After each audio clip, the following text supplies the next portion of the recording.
Des soignants se jetant sur les rares bouteilles d'oxygène qui viennent d'être livrées. Ça se passe dans un hôpital algérien. Des images qui illustrent l'aggravation de la crise sanitaire en Algérie.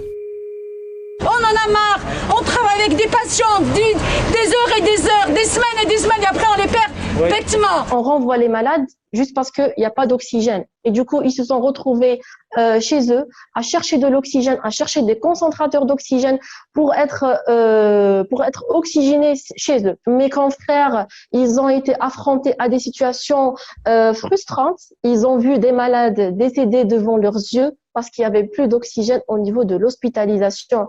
Je dis bien, c'est un décès évitable. Ce week-end, le pays a enregistré un record journalier de contamination au Covid-19. Dans cet autre hôpital, les malades sont contraints d'attendre par terre qu'un lit se libère.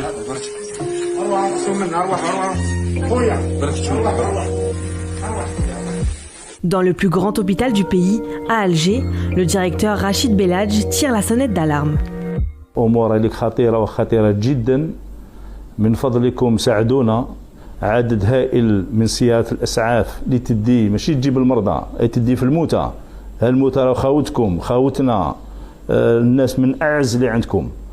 Les appels à l'aide des médecins se multiplient et des personnalités publiques algériennes se mobilisent sur les réseaux sociaux pour obtenir du matériel médical. رانا لحقنا الى 100 ميل من البارح لليوم واليوم راهي تبارطاجا بدا سولكين يبارطاجي محرز الحاله لي كاع راح نديباسيو 100 ميل اورو ان شاء الله نجيبوهم كامل دي ماتيريو نيسيسير للجزائر. Depuis le 25 juillet, le gouvernement algérien a étendu le couvre-feu de 20h à 6h du matin dans 35 préfectures sur 58, dont Alger, Constantine et Oran. Le gouvernement algérien promet l'arrivée de 9000 bouteilles d'oxygène supplémentaires d'ici 2 semaines et d'accélérer la vaccination. Franchement, j'ai de l'espoir et je donne de l'espoir à mes patients, je donne de l'espoir à mes collègues parce que quand on se serre les mains, donc on pourra s'en sortir. Depuis le début de l'épidémie, 165 000 contaminations et plus de 4 000 décès ont été officiellement recensés dans ce pays de 44 millions d'habitants qui reste actuellement le moins touché du Maghreb.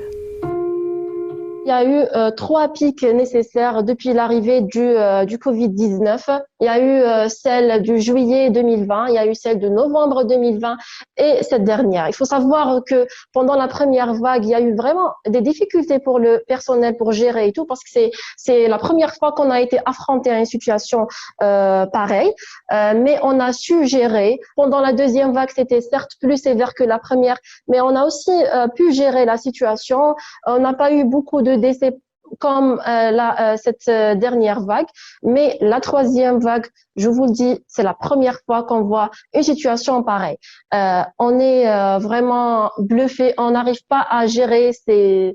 Surtout que c'est pas un problème qui dépend de nous, mais qui dépend comme je vous ai dit, d'un produit vital.